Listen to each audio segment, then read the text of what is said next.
आज मेरी एंगेजमेंट हुई थी। हाँ, अब सुनो ध्यान से। 5 जनवरी मेरा बर्थडे था बर्थडे। मेरे बर्थडे वाले दिन मुझे मालूम नहीं था कि मेरी मैरिज या एंगेजमेंट इस 17 जनवरी को हो जाएगी, कौन लड़की होगी कुछ पता नहीं था। लेकिन इसलिए जब वो गीत गा रहा था, गाना वो लाइन गाना अकेले 1 सेकंड के लिए बिना म्यूजिक चेंज किए, जो वफादार होगा वो वारिस होगा, मैं उसका खुदा बन रहूंगा। अब 9 साल 10 साल मिनिस्ट्री में मैं वफादारी के साथ चला था, और उसने कहा था जो वफादार होगा वो वारिस भी होगा। 5 जनवरी को मेरे को इतना मालूम था कि मुझे अब इस साल मैरिज करनी है। होली स्पिरिट से ये इंस्ट्रक्शन है। मुझे ऐसा लगता था मैं मैरिज नहीं करूंगा क्योंकि मेरी सेवकाई में रुकावट ना आए, मेरी सेवकाई ऐसा रुक जाए, मैं ज्यादा काम करना चाहता हूं। लेकिन होली स्पिरिट ने बोला काम ज्यादा होगा अगर तुम मैरिज करेगा, नो प्रॉब्लम, तेरी डिस्ट्रक्शन सब चीजों को छोड़, बस मेरी बात को सुन। और आपको वो स्टोरी सब मालूम है कि फोटोज मंगाई, दैट्स इट, इसको देखो। उसके बाद 16 जनवरी को डिसाइड हुआ। 17 को जिस दिन डिसाइड हुआ उसके अगले दिन एंगेजमेंट थी। और मैं एक अपनी टेस्टिमनी दे रहा था, एक बहुत बड़े लॉयर है उनको, कि एंगेजमेंट के बाद जब हम बैठे थे तो तब बातें चल रही थी, अच्छा मैं ये कास्ट की हूं, तुम कौन सी कहा, मैं ये कास्ट। एंगेजमेंट के बाद घर नहीं देखा, कुछ नहीं देखा। और अब मैं आपको ये दावा कर सकता हूं मेरी लाइफ के जैसे किसी की लाइफ नहीं हो। मैं सच कह रहा हूं। जब परमेश्वर आपको आत्मा में चलाता है, आपको जात मिलाने की जरूरत नहीं पड़ती। फिर वो बताती थी, अच्छा मैं कहां से हूं, मैं ये एक अरोड़ा खत्री होते हैं उनसे, अच्छा मैं रविदास से बिरादरी से हूं, अच्छा मेरा घर इस गांव में, अच्छा मेरा यहां। एंगेजमेंट के बाद की बात कर रहा हूं, पहले की नहीं। जब हम शरीर से चलते हैं, अच्छा जात मिलनी, अच्छा पैसा मिलना चाहिए, अच्छा सब कुछ मिलना चाहिए, बाद में चाहे छितर पनीर की रोटी भी घर रोज पके। क्यों? अगर हम स्पिरिट में चलेंगे, उसने कहा कि तू मुझसे पैदा होगा, तू हर चीज पे ओवरकम कर जाएगा। तेरी लाइफ का हर स्ट्रगल विक्ट्री में बदलेगा, जीत में बदल जाएगा। अगर तुम किससे पैदा होगा? मुझसे। अब अगर परमेश्वर ने कहा अगर तुम मुझसे पैदा हुआ है तो उसकी एक निशानी होगी, तू उन सबसे प्यार करेगा जो मुझसे पैदा हुआ है। अगर तेरे में ये बात नहीं है तो तू झूठा है, मर्डर है, तू हत्यारा है। आप जानते हैं हेवन फुल ऑफ सरप्राइजेस होगा, क्योंकि जिन लोगों को आप स्टेजेस पे देखते हैं वहां पे वो लोग नहीं होंगे। बहुत से लोग जिनको आप बड़े बड़े स्टेजेस पे देखते हैं वहां नहीं होंगे। आप हैरान होंगे ये कैसे हो गया, ये तो फलाना नहीं है, वहां रहता था। और आपको मालूम होगा कि ये स्वर्ग में है ही नहीं। सामने से हालेलुया बोल के सरमन देना या मिनिस्ट्री करना या गाना या बैठना या बिलीवर बनना या वॉलंटियर बनना, इस बात से आप स्वर्ग नहीं जाते जब तक आप अंदर से अपने भाई से प्यार नहीं करते। और आज इस चीज में लोग फेल हो चुके हैं, टोटल फेल। और परमेश्वर क्या कहता है? और नुकसान किसका है? नुकसान उसका नहीं जिससे नफरत की जा रही, वो हमेशा आपको बढ़ता मिलेगा। नुकसान उसका है जो नफरत कर रहा है, क्योंकि परमेश्वर ने कहा फिर तुम में अनंत जीवन नहीं रहेगा। जब वो अपने फाइनेंस में चलेगा उसको तरह तरह के एक्सक्यूज मिलेंगे। अच्छा ये अगर ये होता ना तो फिर आप बचा देना ही काम, ज्यादा होता ना यार फिर सेट हो जाना ही काम। अपनी फैमिली में, अपनी लाइफ में, अपने आसपास उसको वो कभी वो रिलीज, वो ब्लेसिंग, वो फ्लो कभी नहीं मिलता जिसकी वो एक्सपेक्टेशन रखता है परमेश्वर से कि ऐसा मेरी लाइफ में हो या मेरी फैमिली में हो या मेरे फाइनेंस में हो या मेरी मिनिस्ट्री में हो। उसको कभी ऐसा नहीं मिलता, क्योंकि अनंत जीवन, इटर्नल लाइफ जो सिर्फ स्वर्ग से शुरू नहीं होती, जिस दिन आप क्रिश्चियन बनते तब से शुरू होती। वो आपके फाइनेंस में फ्लो करती, आपके शरीर में फ्लो करती, वो आपके परिवार में फ्लो करती, आपके मानसिक जीवन में फ्लो करती, स्पिरिचुअल लाइफ में फ्लो करती।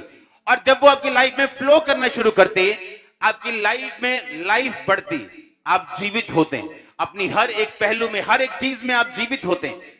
और जब आप बैर करते हैं, नफरत करते हैं, वो आप नहीं जानते वो चीजें गायब हो जाती हैं। आप दुनिया के सामने वही रहते हैं, आपकी शक्ल चेंज नहीं होती, पर आपकी स्पिरिचुअल पोजीशन जो है वो बदल जाती है।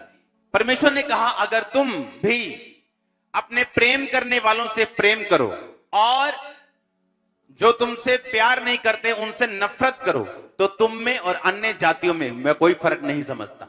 आज बड़ी बड़ी बातें करने से ये बेटर है कि कलीसिया अपने बेसिक में चले। एक मकान पे अच्छे से अच्छा पेंट, अच्छे से अच्छा ईंटें, सरिया, अच्छा फर्नीचर, बेस्ट सीलिंग लगा के अगर उसका बेस कमजोर छोड़ दोगे तो एक दिन उल्टा और शर्मिंदगी होगी, क्योंकि लोग बोलेंगे कि क्या बेस्ट से बेस्ट सामान लगाया लेकिन मकान ढह गया। इससे अच्छा यह कि लोगों की परवाह ना करते हुए अपना बेस स्ट्रांग करो, चाहे वो घर थोड़ी देरी से बने, मुश्किल बने, लेकिन जब वो बन जाए वो एक सदा का घर हो। और ऐसा करने के लिए प्रभु ने आपको अपने पास बुलाया। परमेश्वर ने कहा अगर तुम मुझसे प्यार करोगे तो मुझसे जो जन्मा है तुम उससे भी प्यार करो, चाहे वो तुम्हारे साथ सेम विश्वास नहीं शेयर करता तो भी, उसकी डॉक्ट्रिन थोड़ी अलग हो तो भी, अगर वो तुम्हारे साथ सहमत नहीं है तो भी, पर कहता अगर तुम बैर करते हो तुम एक मर्डरर हो। परमेश्वर तुम्हें एक मर्डरर की निगाहों से देखते। आज प्रॉब्लम पता क्या है चर्च में? आज प्रॉब्लम यह है कि जब एक पापी चर्च में आता और छाती पीट के बोलता है, रो के कहता खुदाबंद मैं पापी हूं, और लिखा चुंगी एक बंदा आता है और बोलता है कि परमेश्वर ये चुंगी लेने वाला जो कह रहा है ना मैं पापी हूं, मैं इससे बड़ा अच्छा हूं। आप प्रेयर कर दिया, पता हम प्रेयर करते हैं, पता है दान कितना देते हैं, और परमेश्वर ने कहा वो धर्मी और तू, हम जितना मर्जी अच्छा काम कर ले, जब तक हमारा टीचर हमारी कॉपी चेक करके उस पर गुड नहीं लिख देगा तब तक वो सस्पेंस बना रहता है। जब तक हमारा टीचर उस पर वेरी गुड नहीं लिखता, उसे पास नहीं करता, तब तक वो पास नहीं। आज जब हम बेसिक भूल जाते हैं और बड़ी बड़ी बातें करना शुरू कर देते हैं, एंड में शर्मिंदगी कुर्सी पर बैठ के उन लोगों का इंतजार कर रही है, उनको मालूम नहीं, क्योंकि ये होगा, क्योंकि अनंत जीवन किसी हत्यारे में नहीं रहता। वो लाइफ नहीं रहती जो आपकी हड्डियों में बहनी, वो लाइफ नहीं रहती जो आपके फाइनेंस में बहनी, आपकी लाइफ में, फैमिली में बहनी, वो लाइफ नहीं रहेगी आपकी लाइफ में अगर आप बैर करेंगे तो। इसका मतलब यह है, प्रकाशित वाक्य एक ऐसी पुस्तक है जिसको आप मान नहीं सकते पूरा, क्योंकि ये एक प्रोफेटिक बुक है। ये तो होना है। आप ये सिर्फ पढ़ने से ही आपको ब्लेसिंग मिलती है, बोलने से ही ब्लेसिंग मिलती है, इसको सिर्फ देखने से ब्लेसिंग बाइबल कहती है आपको मिलती है। जब आपने वचन पढ़ा एक्चुअली आप ब्लेस हो रहे, सिर्फ पढ़ने से। ये इस बुक की खासियत है। उसने कहा जो जय पाए, इसका मतलब ये एक चॉइस, ये एक चुनाव है जो आपको करना है। परमेश्वर ने यह नहीं कहा जिसको मैं जिताऊं, परमेश्वर ने कहा जो खुद जय पाए उसको मैं अपने सिंहासन पर बिठाऊंगा, जिस तरह मैं भी जय पाकर अपने पिता के साथ सिंहासन पर बैठ गए। जब आप वचन पे चलते हैं, अपने भाइयों से प्यार करते हैं, आप अपने फोकस को बना के चलते हैं, परमेश्वर आपकी लाइफ में आपको ऐसी ग्रेस देता है, ऐसी आपको शील्ड आपके आसपास, ऐसा एक घेरा देता है, आपको इस डिवाइन ईश्वरीय तरीके से वो चलाता है, आपकी अगुवाई करता है। जब आपको कुछ भी नहीं सुन रहा तब भी आपके पांव सही रीति के साथ चलते हैं और वहीं जाते जहां परमेश्वर चाहता है। ये सारा कॉन्फिडेंस, ये सारा विश्वास आप इसे अपनी लाइफ में पर्सनली भी देख सकते हैं, प्रैक्टिकली पूरा होते हुए, अगर हम उसके वर्ड पे चले तो। और जब वो आपकी अगुवाई करता है, जब परमेश्वर आपके ईश्वरीय रीति के साथ अगुवाई करता है, आपकी सेंसेस उसके साथ मैच नहीं करती।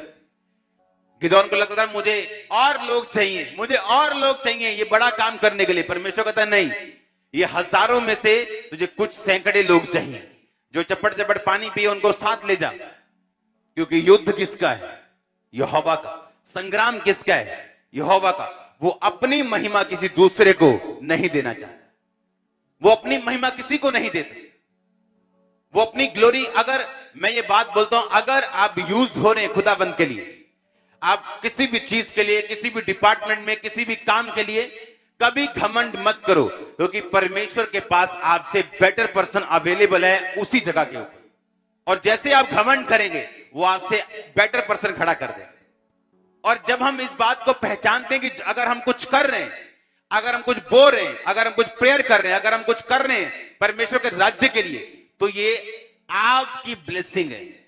क्योंकि जब वो जिताने पे आता है उसको हजारों नहीं चाहिए, वो कुछ ही को इस्तेमाल करके बड़ी सेनाओं को हरा सकता है। और ये हमने बाइबल में देखा है। आज अगर आप परमेश्वर के हाथ को पहचान लें और जो भी अपनी लाइफ में आप स्टेप लें, अगर उसमें आप परमेश्वर को सामने रख के ले, आप कभी फेल नहीं हो सकते। अपनी लाइफ की आपकी बिगेस्ट निराशा, जिसमें आपको ये यकीन है कि यीशु मसीह परमेश्वर है, मैं जानता हूं वो बड़े मौजे करता है, मैं जानता हूं, लेकिन इस निराशा से मुझे वो निकाल नहीं सकता। मैं आपको बिलीव दिलाता हूं कि जब आपकी लाइफ का डार्केस्ट टाइम होगा और आपको लगेगा कुछ नहीं, और फिर भी आप परमेश्वर में बने रहेंगे, एक रात लगेगी परमेश्वर को सब कुछ बदलने के लिए। और मैं ये पढ़ा पढ़ाया कुछ नहीं सुना रहा हूं, मैं आपको अपनी लाइफ बता रहा हूं। एक नाइट फिनिश, एक दिन लगेगा उसको सारा वातावरण बदलने के लिए, जब वो आपके फेवर में खड़ा हो जाएगा। अब प्रॉब्लम ये है, आज का जो बिलीवर है वो परमेश्वर के हाथ को पहचानता नहीं। कैसे? यूसुफ को पोतीफर की पत्नी बोलती है, आजा मेरे साथ सो जा, क्योंकि वो स्मार्ट था। और उसने पता क्या कहा? परमेश्वर मुझे देख रहा है, तेरे पति ने सब कुछ मेरे हाथ में दिया, कनक चावल सब कुछ, तेरे घर की प्रॉपर्टी। अब मेरा कॉन्शियस, बाइबल में कहीं नहीं लिखा था तू व्यभिचार ना कर, तब वचन नहीं आया था। कहता मेरा विवेक ये कहता है कि ये गलत काम। बाइबल में कहां लिखा अफीम ना खाओ? लिखा कहीं? तो क्या अफीम खानी सही है? उस टाइम नहीं लिखा था व्यभिचार ना कर, पर उसको मालूम था व्यभिचार करना पाप है।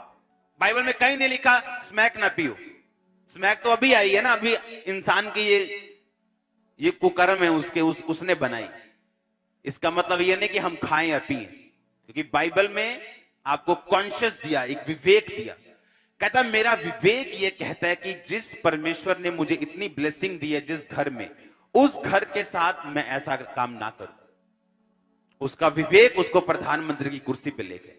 आज प्रॉब्लम ये है, इंसान ये चीज भूल जाता है उसका रूट क्या है, उसकी ब्लेसिंग क्या है, और फिर परमेश्वर उसको फेलियर के रास्ते पे चलाता है कुछ महीने साल, ताकि वो समझे और सीखे उसने क्या गवाया। अगर आप नबूकदनेस्सर को देखें, वो एक ऐसा राजा था जिसने तकरीबन पूरी दुनिया के ऊपर राज कर लिया था। जिस पर राज नहीं था उनके साथ संधि थी। और उसने एक दर्शन देखा कि एक बड़ा पेड़ है जिसकी शाखाएं हैं, जिसके ऊपर पंछी बसेरा करते हैं, और एक आसमान से स्वर्गदूत उतरा। उसने कहा इसको काट दो, इसकी डालियां बिखेर दो, पर जड़ को रखे रहना। उसने कहा मुझे एक बड़ा गहरा स्वप्न आया, और जब बात हुई तो उसे परमेश्वर के जन ने बताया कि स्वप्न का मतलब यह है कि तू ऐसा ऐसा तेरे साथ होगा, तू घास चरेगा, तू पागल हो जाएगा, 3.5 साल यानी 7 साल तक ऐसा तेरे साथ होगा। लेकिन अगर तू पाप छोड़ दे और परमेश्वर को पहचाने तो परमेश्वर अपना मन बदल सकता है। और बाइबल कहती है एक दिन अपने भवन पे टहल रहा था, और ऊंचा भवन और सब तरफ देख के बोलता है ये सारा कुछ क्या मैंने अपनी ताकत से नहीं कमाया? हर जगह हर टाइम परमेश्वर के हाथ को पहचानो अपनी लाइफ। अगर तुम नहीं पहचानोगे, अगर तू उस डीप निराशा के गड्ढे में अगर यूसुफ ना पहचानता तो प्रधानमंत्री तक ना पहुंचता, उस कुर्सी तक ना पहुंचता। और अगर नबूकदनेस्सर उस ऊंचाई तक परमेश्वर को पहचान लेता तो बैलों की तरह 3.5 साल घास ना खाता और पागल बन के ना रहता। हालेलुया। परमेश्वर ने आपको मौका दिया काम करने का, आप चोरी करना शुरू कर दिया। आपको फाइनेंस पे बिठाया, आपने चोरी करी। किसी ड्यूटी को दिया, आपने कमीशने खाली, चोरी करी। नो नो नो, ये कर्ज को बुलावा देना है। ये परमेश्वर को बोलना है कि हम तेरी दिए हुए काम को अब्यूज कर रहे, गाली दे रहे। और जब हम परमेश्वर को गाली देंगे जीवन नरक बन जाता है। और अगर हम पहचान ले और अपने कॉन्शियस को जिंदा रखें तो बहुत सी मुसीबतों से हम बच सकते हैं।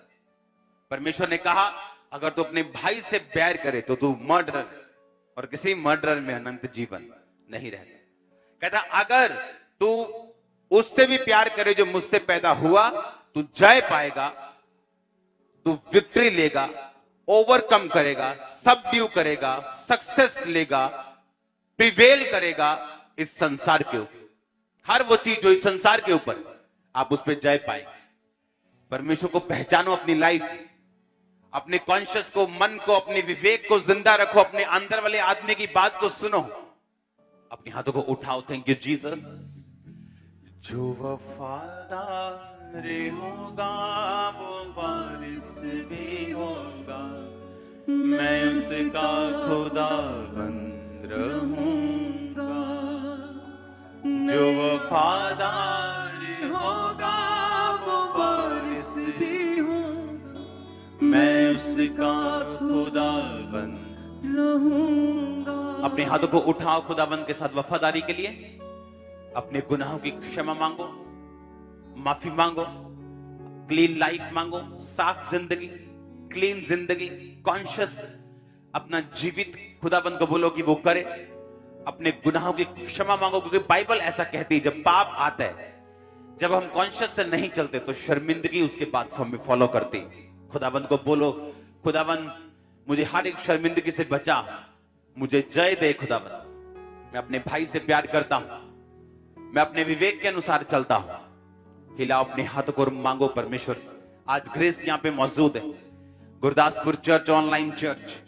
मैं आपको देख रहा हूं, खुदाबंद की ब्लेसिंग यहां तक आपके घरों में अजीब तरह के डिलीवरेंस को, साल्वेशन के मस्से को आपके घरों में बहते हुए मैं देख रहा हूं। अपने हाथों को उठाओ गुरदासपुर चर्च, अपने हाथों को उठाओ। मैं देख रहा हूं खुदाबंद का आत्मा आपको छू रहे। उठाओ अपने हाथों को, खामरा चर्च ऑनलाइन चर्च, वफादारी के अभिषेक और उसके मसे को मांगो। जो वफादार होगा वो वारिस भी होगा, मैं उसका खुदाबंद रहूंगा। जो वफादार होगा वो वारिस भी होगा, मैं उसका खुदाबंद रहूंगा। नई उस ज़मीं में, नए आसमां में, बेटा मैं तुझको कहूंगा। नई उस ज़मीं में, नए आसमां में, मैं बेटा मैं तुझको कहूंगा। बेटा मैं तुझको कहूंगा। आज मेरी एंगेजमेंट हुई थी। हाँ, अब सुनो ध्यान से। 5 जनवरी मेरा बर्थडे था बर्थडे। मेरे बर्थडे वाले दिन मुझे मालूम नहीं था कि मेरी मैरिज या एंगेजमेंट इस 17 जनवरी को हो जाएगी, कौन लड़की होगी कुछ पता नहीं। लेकिन परमेश्वर, इसलिए जब वो गीत गा रहा था, गाना वो लाइन गाना के लिए 1 सेकंड के लिए बिना म्यूजिक चेंज किए। जो वफादार होगा वो वारिस भी होगा, मैं उसका खुदाबंद रहूंगा। अब 9 साल 10 साल मिनिस्ट्री में मैं वफादारी के साथ चला था, और उसने कहा था जो वफादार होगा वो वारिस भी होगा। 5 जनवरी को मेरे को इतना मालूम था कि मुझे अब इस साल मैरिज करनी है। होली स्पिरिट से ये इंस्ट्रक्शन है। मुझे ऐसा लगता था मैं मैरिज नहीं करूंगा, क्योंकि मेरी सेवकाई में रुकावट ना आए, मेरी सेवकाई ऐसा रुक जाए। मैं ज्यादा काम करना चाहता हूं, लेकिन होली स्पिरिट ने बोला काम ज्यादा होगा अगर तुम मैरिज करेगा, नो प्रॉब्लम। तेरी डिस्ट्रक्शन सब चीजों को छोड़, बस मेरी बात को सुन। और आपको वो स्टोरी सब मालूम है कि फोटोज मंगाई, दैट्स इट, इसको देखो। उसके बाद 16 जनवरी को डिसाइड हुआ। 17 को जिस दिन डिसाइड हुआ उसके अगले दिन एंगेजमेंट। और मैं एक अपनी टेस्टिमनी दे रहा था, एक बहुत बड़े लॉयर है उनको, कि एंगेजमेंट के बाद जब हम बैठे थे तो तब बातें चल रही थी। अच्छा मैं ये कास्ट की हूं, तुम कौन सी कहा, मैं ये कास्ट। एंगेजमेंट के बाद घर नहीं देखा, कुछ नहीं देखा। और अब मैं आपको ये दावा कर सकता हूं, मेरी लाइफ के जैसे किसी की लाइफ नहीं हो। मैं सच कह रहा हूं। जब परमेश्वर आपको आत्मा में चलाता है, आपको जात मिलाने की जरूरत नहीं पड़ती। फिर वो बता रही थी, अच्छा मैं कहां से हूं, मैं ये एक अरोड़ा खत्री होते हैं उनसे। अच्छा तुम, मैं रविदास से बिरादरी से हूं। अच्छा